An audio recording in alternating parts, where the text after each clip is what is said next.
Friends, पिछले video में हम लोगों ने व्यतिकरण के बारे में चीज़ों का अध्ययन किया था। आज हम लोग विवर्तन, उसी व्यतिकरण का ही एक अगला भाग है विवर्तन, उसका अध्ययन करेंगे। सबसे पहले ये जानेंगे कि विवर्तन हम किसे कहते हैं। सबसे पहले देखिए विवर्तन क्या है।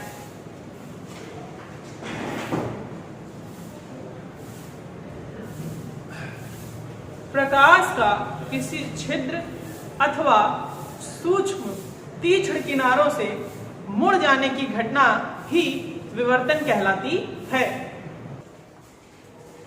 चलिए अब हम लोग इसके आगे इसका प्रूफ देखते हैं कि कैसे प्रकाश की किरण तीक्ष्ण किरणों पर मुड़ती है और हमें विवर्तन की घटना प्राप्त होती है। जैसे देखिए ये लाइट है, ये सीधी रेखा में आगे बढ़ रही है, ठीक ना। अब इसके सामने कोई अवरोध रख दे, क्या करें, कोई अवरोध रख दे। हम लोग एक अवरोध इसके सामने रख देते हैं। मान लेते हैं ये मेरी तीक्ष्ण कोई दीवार है। क्योंकि प्रकाश सीधी रेखा में चलता है तो इस तीक्ष्ण किनारे के पास जितना प्रकाश भी पहुंचेगा, ये पर्दा अगर है तो एक लाइन खींच लेते हैं, इधर का जो एरिया होगा वो कैसा होगा, शैडो। क्योंकि ये जो चीज हमने रखी है प्रकाश, इसका प्रतिबिंब या हम कहते हैं छाया, प्रतिबिंब गलत शब्द है, छाया इस पर्दे पर बनाता है। क्योंकि छाया हमें पूरी काली मिलती है, ये पूरा हमारा डार्कर पोर्शन होगा, मतलब यहाँ पर कोई भी प्रकाश नहीं पहुंचेगा। अब ऊपर का एरिया क्या होगा, लाइट एरिया होगा, जिसका अर्थ है कि यहाँ पर प्रकाश पहुंच रहा है। ये एक्चुअल में होना चाहिए, लेकिन जब पर्दे पर देखा गया तो जो लाइट एरिया था वो यहां ना होके थोड़ा सा यहां था, मतलब लाइट कितनी बेंड हुई थी, मुड़ी थी। कहां से, एक तीक्ष्ण किनारे से। तो इसीलिए हम लोग विवर्तन की परिभाषा इसी आधार पर देते हैं कि प्रकाश का किसी छिद्र अथवा किसी तीक्ष्ण किनारे से मुड़ जाने की घटना ही विवर्तन कहलाती है। विवर्तन प्राप्त करने की एक प्रमुख शर्त यह भी है कि जो छिद्र है अथवा जो तीक्ष्ण किनारा है उसकी जो कोटि हो वो प्रकाश के तरंगदैर्घ्य की कोटि के बराबर होनी चाहिए, है ना। कोटि का अर्थ होता है जैसे प्रकाश की चाल की हम बात कर लेते हैं। प्रकाश की चाल कितनी है, 3 × 10 की घाते 8। तो 3 से नहीं मतलब है, 10 की घाते जो 8 है वो उसकी कोटि है। लेकिन ये चाल की बात कर रहे हैं। विवर्तन की घटना के लिए आवश्यक शर्त है कि जो छिद्र की कोटि हो वो जो प्रकाश तरंग उस पर पड़ रही है उसके तरंगदैर्घ्य की कोटि की होनी चाहिए, तभी विवर्तन की घटना संपन्न होगी। चलिए अब हम लोग जानेंगे कि विवर्तन के कितने प्रकार होते हैं। विवर्तन के प्रकार क्या हैं। विवर्तन के 2 प्रकार हैं। पहला है फ्रेनल और दूसरा है फ्रॉनहोफर। पहला विवर्तन फ्रेनल विवर्तन है। इस विवर्तन में अब जैसे मैंने अभी चित्र बनाया था आपके सामने कि एक लाइट स्रोत था, ये एक अवरोध था, या इस अवरोध को हम विवर्तक बोल सकते हैं, जिसके कारण विवर्तन की घटना हुई, और यहाँ पे पर्दा था। तो 3 चीजें इसमें हैं। पहला है स्रोत, दूसरा है विवर्तक और तीसरा है पर्दा। फ्रेनल विवर्तन क्या होता है, जब स्रोत अथवा पर्दा या दोनों ही, ठीक ना, विवर्तक के समीप स्थित है। कहां स्थित है, विवर्तक के समीप स्थित है। तो जो विवर्तन की घटना होती है उस विवर्तन को हम कौन सा विवर्तन कहते हैं, फ्रेनल विवर्तन कहते हैं। इस विवर्तन में किसी भी प्रकार के लेंस का उपयोग नहीं किया जाता, मतलब खाली ये 3 चीजें ही होंगी और परस्पर निकट होंगी। दूसरे पे आते हैं फ्रॉनहोफर विवर्तन में। फ्रॉनहोफर विवर्तन में इस विवर्तक के से जो हमारा विवर्तक है या तो स्रोत बहुत अधिक दूरी पर होगा, स्रोत अनंत, बहुत अधिक दूरी मतलब अनंत, स्रोत या पर्दा दोनों ही या दोनों में से कोई एक अनंत पर प्रभावी रूप से होते हैं। मैंने ये नहीं कहा कि अनंत पर होते हैं, प्रभावी रूप से अनंत पर होते हैं, अर्थात जो इसकी कंडीशंस फॉलो होंगी वो किसकी फॉलो होंगी, अनंत की, ठीक ना। और इस प्रकार के विवर्तन में लेंस का उपयोग किया जाता है। फ्रॉनहोफर के लिए बहुत सटीक डेफिनेशन है कि स्रोत या पर्दा या दोनों ही विवर्तक से प्रभावी रूप से अनंत दूरी पर स्थित होते हैं और इस विवर्तन में लेंस का प्रयोग किया जाता है। फ्रॉनहोफर विवर्तन का ही ये चित्र आपके सामने उपस्थित है, ठीक ना। अब हम लोग आते हैं फ्रॉनहोफर विवर्तन की व्याख्या पे। एक्चुअल में ये स्लिंगल स्लिट के द्वारा विवर्तन की व्याख्या है, क्योंकि इसमें जो सेटअप किया गया है ये फ्रॉनहोफर है, तो इसी के आधार पर फ्रॉनहोफर की भी व्याख्या हो जाती है। ये हमारा हेडिंग आप लोग अगर इसकी कहें तो हम लोग लिखेंगे कि एकल स्लिट द्वारा विवर्तन की व्याख्या।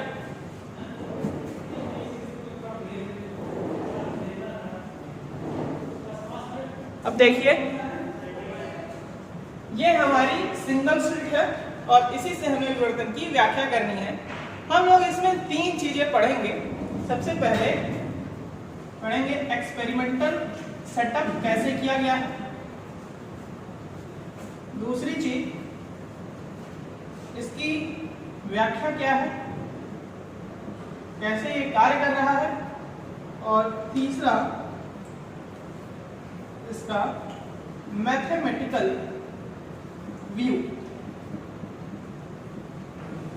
तो सबसे पहले आते हैं एक्सपेरिमेंटल सेटअप पे। हमारे पास एक लेंस L1 है, ये हमारा लेंस कौन सा है, L1, जिसके फोकस पर कोई स्रोत रख दिया गया है।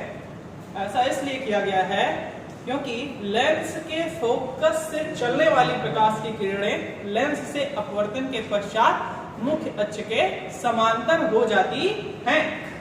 अब देखिए यहां से ये किरणें क्या हो गई, समांतर हो गई। ये हमारी स्लिट है, सिंगल स्लिट है, और स्लिट का जो छिद्र है AB, उसकी मोटाई कितनी है, स्मॉल a के बराबर। इसके सामने एक दूसरा लेंस रखा गया है और इस दूसरे लेंस के फोकस तल में, फोकस पर नहीं, फोकस तल में एक पर्दा रखा गया है जिस पर हमें विवर्तक फ्रिंजें प्राप्त होती हैं। ये आपका एक्सपेरिमेंटल सेटअप हो गया। अब इसके एक्सप्लेनेशन को समझने से पहले हम लोग कुछ बेसिक चीजों को जान लेते हैं। जैसे ये हमारी स्लिट थी AB, ये A है, ये है बिंदु B। इस स्लिट के जो ये खाली स्थान है इसमें माध्यम के कई सारे कण होंगे ऐसे, और हाइगन्स के तरंग सिद्धांत से प्रत्येक कण एक नए तरंग स्रोत का कार्य करता है। हम लोग देखते हैं ये वाला कण ले लें और ये वाला, बीच के भी सारे उसी प्रकार से व्यवहार करेंगे। तो ये कण गोली है, द्वितीय तरंगा बना रहा ऐसे, इस तरह से आगे बढ़ रही है। इसी तरह से इसका भी ले लें,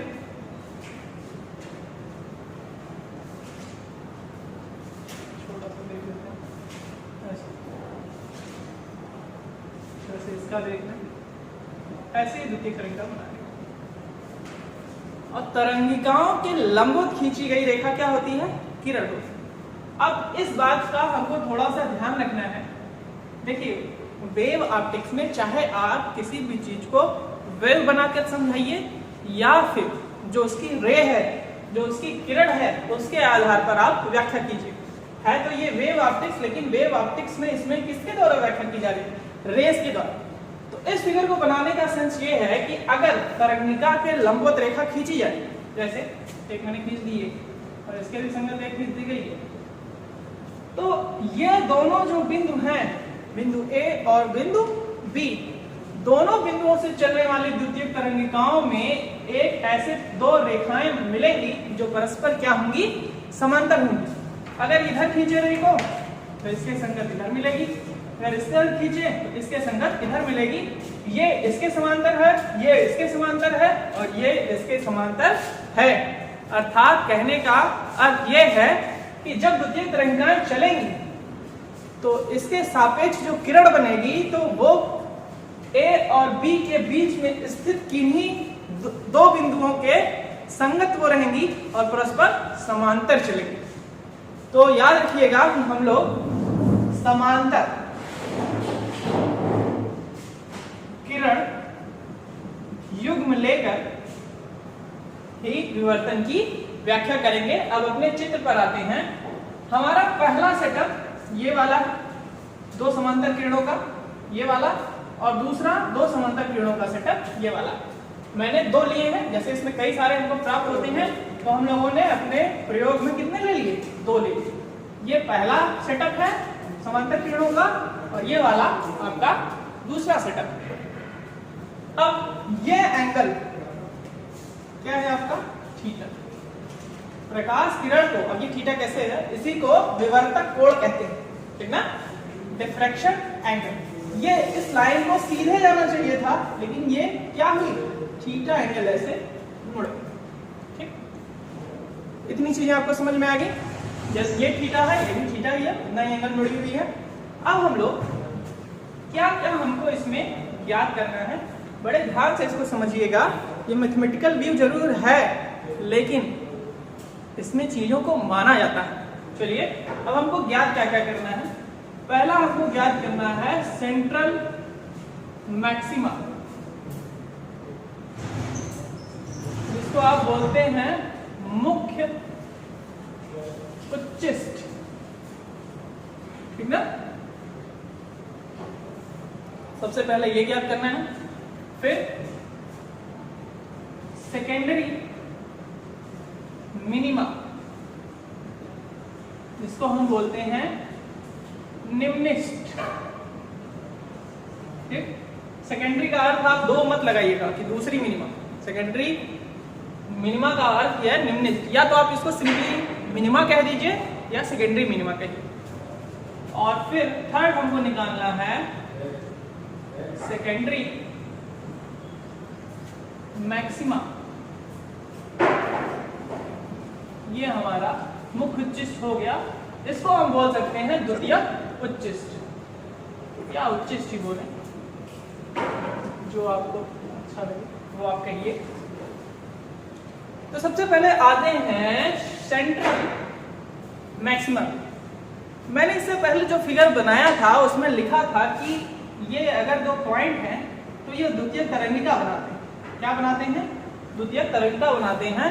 और अगर दो तरंगे हैं समान आवृत्ति की, ये आपस में सुपरइम्पोज हो रही हैं तो व्यतिकरण की घटना होगी और डार्क और ब्राइट फ्रिंजें हमें मिलेंगी। व्यतिकरण में क्या था कि दो अलग अलग स्रोत होते थे और उन दो स्रोतों से चलने वाली तरंगिकाएं मिलती हैं।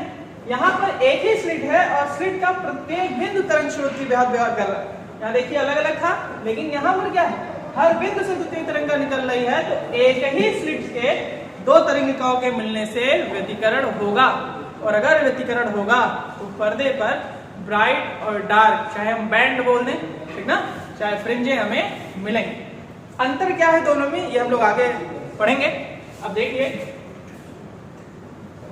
कि व्यतिकरण अगर हो रहा है तो व्यतिकरण किस पर निर्भर करता है, बताइए। तो व्यतिकरण निर्भर करता है पाथ डिफरेंस पर, पथांतर पर। अगर पथांतर कुछ है तो व्यतिकरण की घटना होगी और अगर पथांतर कितना हो, जीरो हो, इसलिए हमने निकाला था जीरो पथांतर पर क्या होता है, संपोषी व्यतिकरण प्राप्त होता है। और ये पथांतर जीरो कहां पर मिलता है, एकदम केंद्र में, जिसको हम सेंट्रल बोलते हैं या मुख्य बोलते हैं, यहां पर प्राप्त होगा। अपने चित्र से देखिए, इस रे में और इस रे में ये दो किरणें जो चल रही हैं, क्या इनके पथों में कोई भी अंतर है, नहीं, कोई अंतर नहीं है।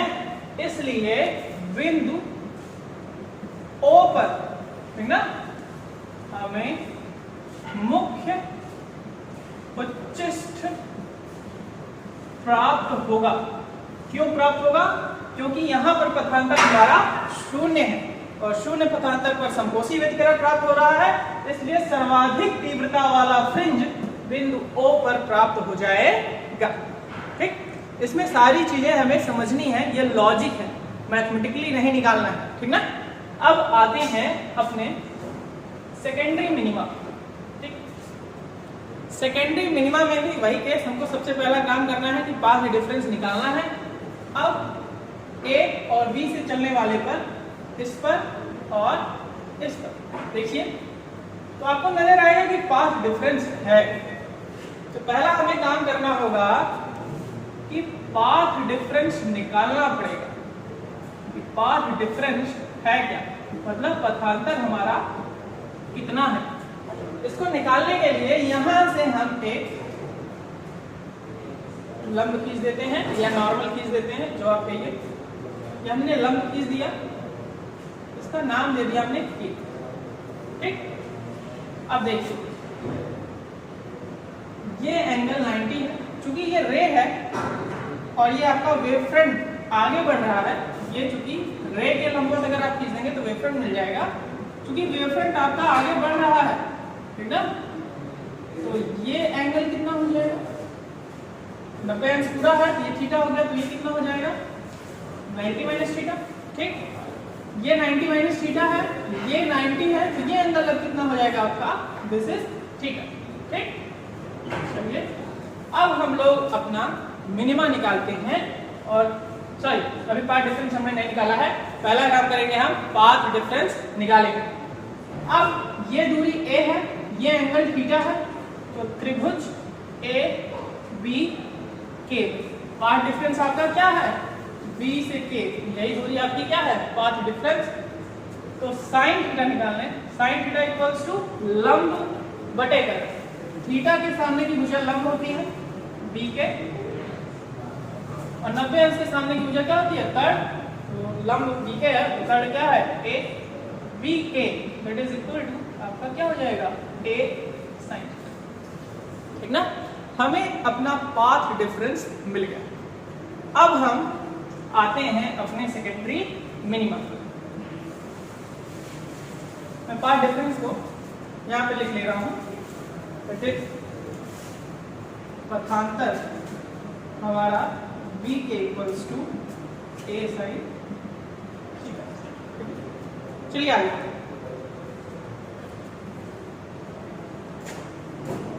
फर्स्ट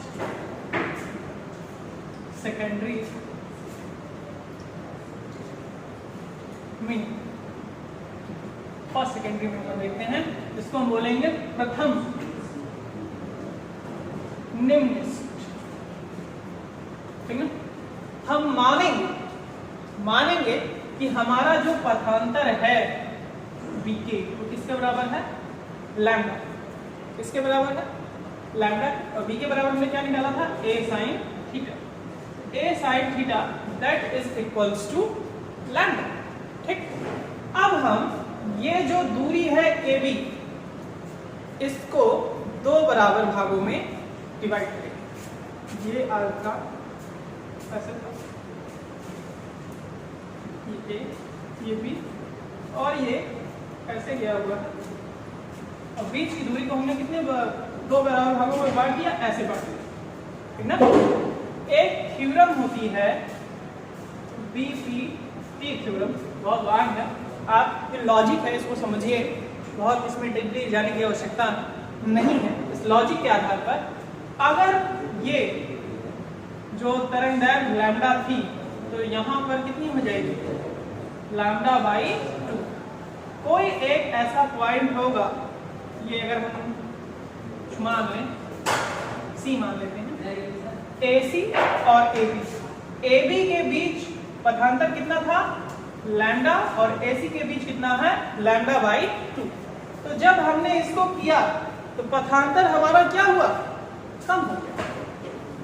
अर्थात कि वहां पर क्या हुआ? तरंगदैर्घ्य में अगर कमी आई तो वहां पर क्या हुआ? विनाश हुआ। तो जो प्राप्त होगा हमें, वो क्या प्राप्त होगा? निम्नलिखित प्राप्त होगा, कम तीव्रता का प्राप्त होगा, डार्क प्राप्त होगा, तो हम उसको कहते हैं निम्नलिखित। अगर ये प्रथम है तो ये कोई जरूरी नहीं है कि एंगल थीटा ही रहे। हमने एक बेसिक सा ले लिया था। हम लोग मान लेते हैं कि जब प्रथम निम्निष्ठ हम निकाल रहे हैं तो जो दो रेस पैरेलल थी उन्होंने जो एंगल बनाया था वो कितना बनाया था? Theta 1। A sine theta 1 equals to lambda और and divide A B in 2 equal parts. जो ए बी है उसको हमने दो बराबर भागों में बांटा और तब हमें जो तरंगदैर्घ्य मिली वो कितनी मिली? λ/2 मिली। और यहाँ का पॉइंट और यहाँ का पॉइंट, ये दोनों पॉइंट ऐसे थे जिन्होंने एक समान थे और एक समान होने के नाते इन्होंने जो तीव्रता थी उसको कम किया, कैंसिल आउट कर दिया। तो जो हमको मिला वो हमारा क्या मिला? Minimum. A sine theta 1 equals to lambda. अब हम मान लेते हैं लेट माना हमने द्वितीयक निम्निष्ठ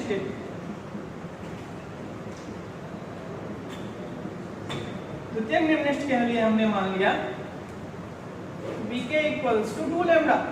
ये हमने माना है, कहीं से आया नहीं। bk इक्वल्स टू क्या था? a साइन थीटा था 2 लैम्डा। क्योंकि द्वितीयक है तो कोई और एंगल हमको मिला होगा, दूसरा एंगल मिला होगा, थीटा 2 पे ऐसा हुआ होगा। हम इसको लिख लेते हैं a sine theta 2 equals to 2 lambda. अब जो बीच की दूरी है AB उसको हम लोग वो 2 गुना हुआ तो बांटेंगे कितने भाग में? 4 भाग में बांटेंगे। 4 इक्वल पार्ट्स में, first, second, third and fourth, है ना। और ये आपका थी ये भी 1 2 3 4 भाग में बढ़ गया, ठीक ना। ये λ/2 है, ये यहाँ पे लैम्डा हो जाएगा, ये 3 λ/2 हो जाएगा और ये आपका यहाँ पे 2 लैम्डा हो जाएगा। 0 और 2 लैम्डा को नहीं दिखाते, इसी को दिखाते हैं। यहाँ पर भी देखेंगे कि अब यहाँ ए बी इन दोनों रे के मान लेते हैं 0 है और ये 2 लैम्डा, ठीक ना। यहाँ से पथ यहाँ तक का पथांतर 2 लैम्डा हमने माना था। अब देखिए 0 से λ/2 तक पथांतर कितना है? इस रे तक λ/2 ही है। λ/2 में से 0 घटा दीजिए, λ/2 मिलेगा। लैम्डा से λ/2 तक देखिए तो लैम्डा माइनस λ/2, यहाँ मैं लिखता चल रहा हूँ, ये λ/2 है। इन दोनों के बीच भी λ/2 है। 3 λ/2 में से लैम्डा घटाइए, यहाँ भी आपको λ/2 मिलेगा और इसमें से इसको घटाएंगे तो भी λ/2 ही मिलेगा, जिसका अर्थ है कि यहाँ पर भी हमें निम्निष्ठ प्राप्त हो रहा है, ठीक ना। तो यहाँ पर आपका हो जाएगा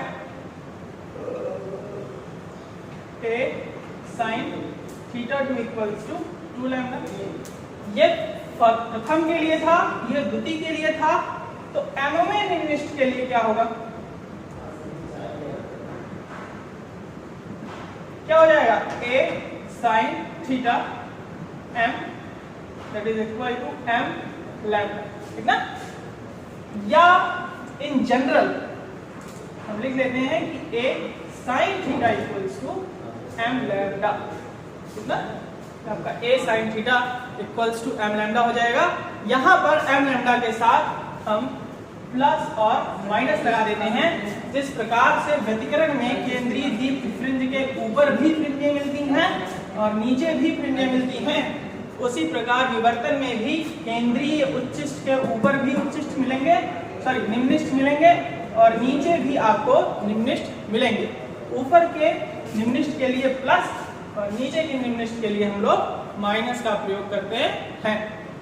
अब हम लोग आते हैं अपने नेक्स्ट टॉपिक पर, secondary minima, sorry secondary maxima. Central maxima हम जान रहे हैं और सेकेंडरी मैक्सिमा को जानने से पहले यहाँ पर जो m है वो हम क्या लेंगे? m इक्वल टू हम लोग निम्निष्ठ है तो 1 से शुरू करेंगे, 1 2 3 है सो ऑन। अब यहाँ पे आ जाते हैं, जैसे हमको व्यतिकरण में फ्रिंजें मिलती थी एकांतर क्रम में, डार्क राइट, वैसे ही यहाँ पर भी उच्चिष्ट निम्निष्ठ प्राप्त होगा। ये आपका उच्चिष्ट है तो ये आपका, हम यहाँ पे इसको मैक्सिमा है तो ये आपका क्या होगा? मिनिमा। ये आपका क्या होगा मैक्सिमा, फिर ये क्या होगा मिनिमा, ठीक ना। देखिएगा मैक्सिमा मिनिमा मैक्सिमा मिनिमा। अब हम देखते हैं कि दो मिनिमा के बीच में एक मैक्सिका मिल रहा है, दो मिनिमम के बीच में एक मैक्सिमम मिल रहा है। अब इस मैक्सिमम के बारे में हमको जानना है और यही हमारा सेकेंडरी मैक्सिमम है। आइए जानते हैं।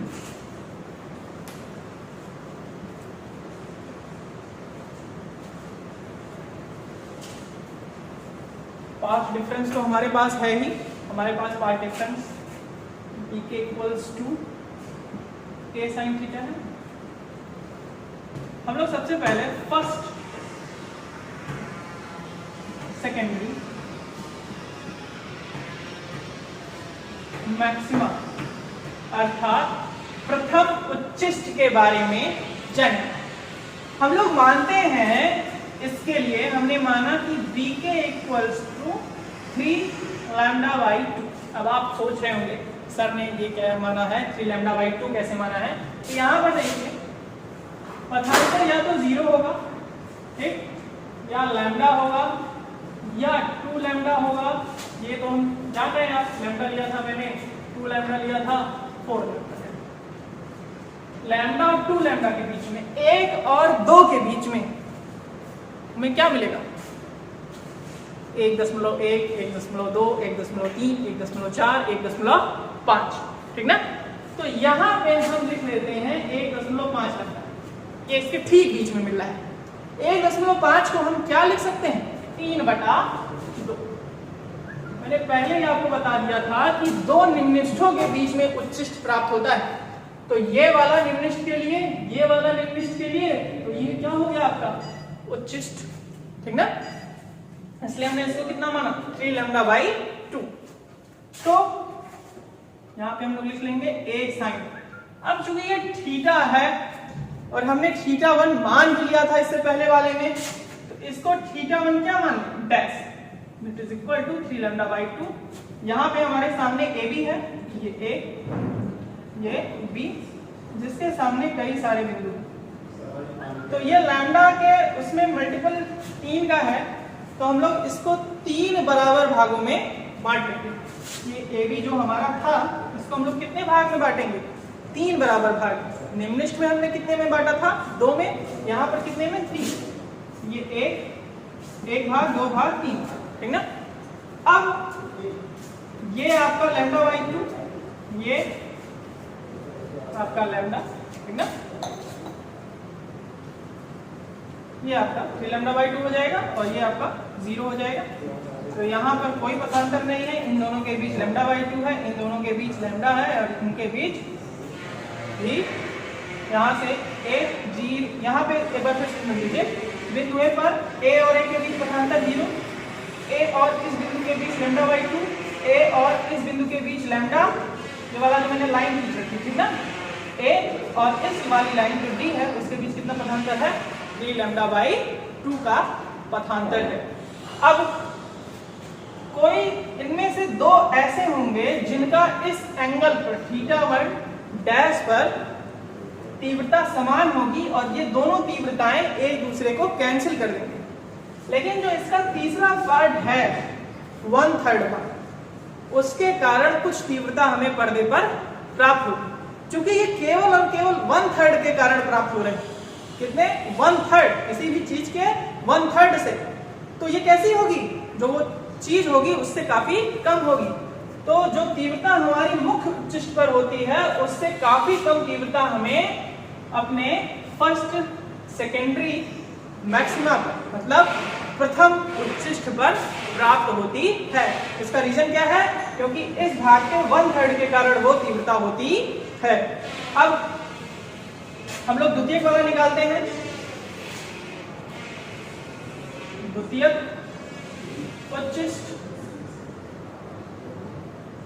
उच्चिष्ट में एंगल चेंज हो जाएगा, क्या हो जाएगा a sin θ2 डैश, ठीक ना। ये हमने 3 लैम्डा बाई 2 माना था, यहाँ पर 2 लैम्डा और 4 लैम्डा के बीच क्या आ जाएगा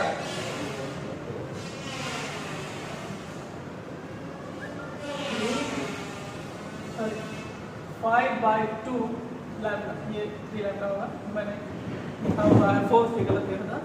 तो 2 और 3 के बीच क्या मिलेगा 2.5, जिसको हम लिख सकते हैं 5/2। इसको क्या लिख देंगे 5 λ/2। ठीक, अब 5 λ/2 हो गया तो इसको कितने बराबर भाग में बांटेंगे? जब 3 λ/2 था तो 3 भाग में बांटा था, जब 5 λ/2 है तो इसको 5 बराबर भाग में बांटेंगे। ये A है, ये B है, इसी को 5 बराबर भाग बांटना है, पहला, दूसरा, तीसरा, 1 2 3 4 ही में भी, फिर से दूसरा, 1 2 3 4 5, ये आपके पॉइंट्स, ठीक ना। यहाँ पर पथांतर 0, यहाँ λ/2, यहाँ लैम्डा, यहाँ 3 λ/2, ठीक ना, यहाँ 2 लैम्डा, और ये वाला हो जाएगा 5 λ/2। अर्थात A और A वाली जो लाइन है उससे पथांतर 0 है, A और इस लाइन के बीच पथांतर λ/2 है, A और इस लाइन के बीच पथांतर लैम्डा है, A और इस लाइन के बीच 3 λ/2 है, A और इस लाइन के बीच 2 लैम्डा है, A और B के बीच 3 λ/2 है। हमने माना तो 3 λ/2।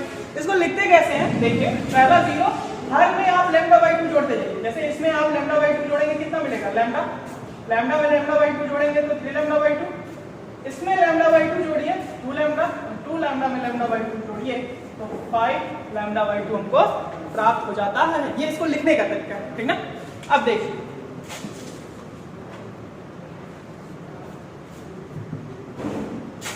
ये जो 4 हैं, ये 2 के सेट तीव्रता को कैंसिल आउट कर देंगे, ये 2 कैंसिल आउट कर देंगे, इसके कारण तीव्रता होगी। अब इस स्रोत के AB ही है, लेकिन उसके 1/5वें भाग के कारण तीव्रता मिल रही है, तो जो प्रथम उच्चिष्ट की तीव्रता होगी ये उससे भी कम हो जाएगी। मतलब कहने का ये अर्थ होता है कि मुख्य उच्चिष्ट से चाहे ऊपर की तरफ जाएं चाहे नीचे की तरफ जाएं, तीव्रता लगातार घटती जाती है और अंत में शून्य हो जाती है। यहाँ देखिए एकदम मैक्सिमम थी, यहाँ उसी के 1/3 भाग के कारण मिली, उसके बाद 1/5 भाग के कारण मिल रही है, आगे हम जाएंगे तो 1/7 भाग के कारण मिलेगी, फिर 1/9, मतलब 0 की तरफ बढ़ती चली जाएगी। तो ये अब इतना हो गया द्वितीय उच्चिष्ट के लिए। एमवें उच्चिष्ट के लिए अगर हम बात करें तो जनरल फॉर्मूला हमको बनाना है एमवें उच्चिष्ट के लिए।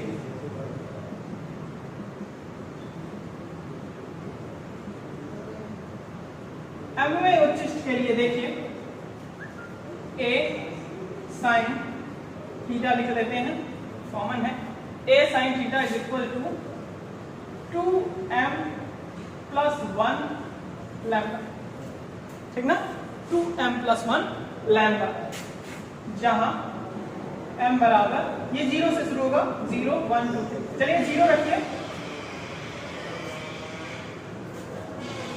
सॉरी 1 से इसको लेते हैं, 1 रखिए तो 2 एकम 2, 1 3 लैम्डा, यहाँ पे बाई 2 भी रहेगा, 3 λ/2, ठीक ना।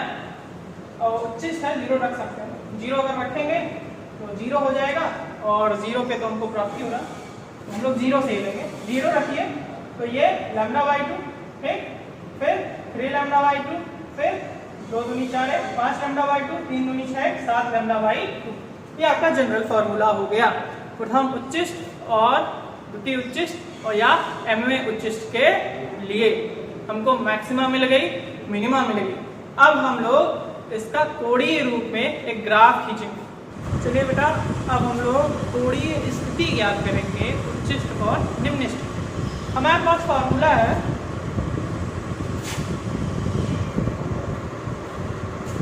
कि साइन थीटा बराबर m लैम्डा, ठीक।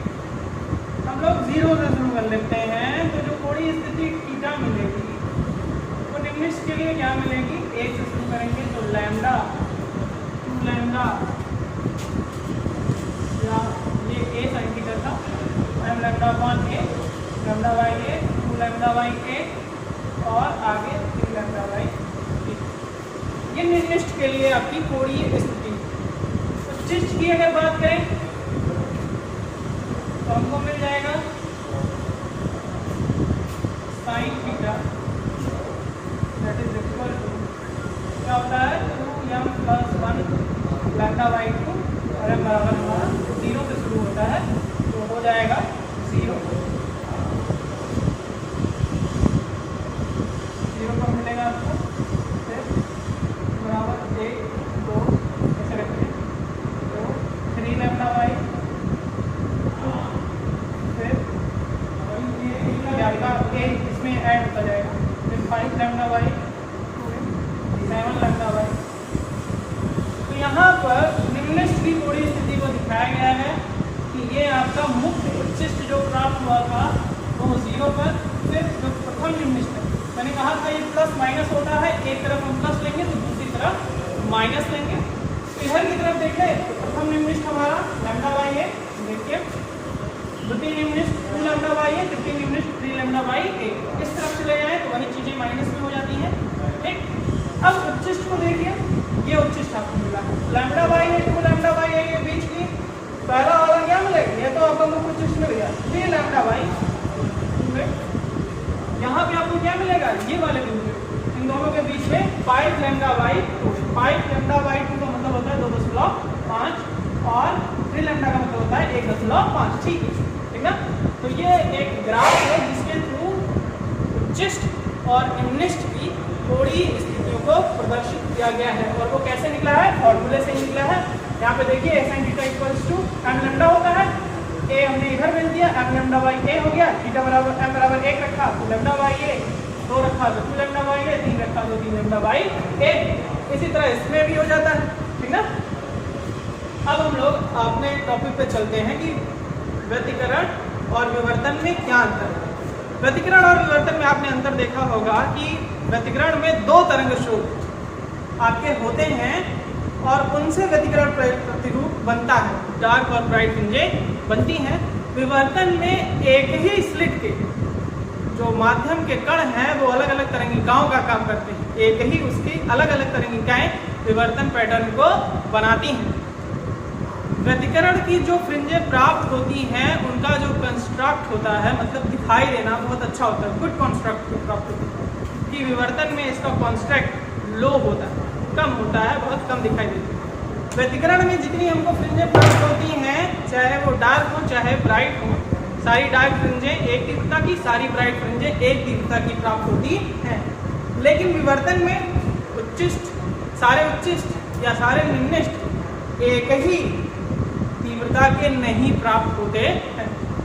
अगला अंतर हम लोग लिख लेते हैं कि व्यतिकरण और विवर्तन में, व्यतिकरण में फ्रिंज चौड़ाई जो होती है वो समान होती है, जबकि विवर्तन में की घटना में जो उच्चिष्ट की चौड़ाई है वो थोड़ी चौड़ाई उच्चिष्ट की जाके हम लोग निकालेंगे वो समान नहीं होती। आज के लिए इतना ही, धन्यवाद। कल हम लोग उच्चिष्ट और निम्नलिखित की कोणीय चौड़ाई को ज्ञात करेंगे।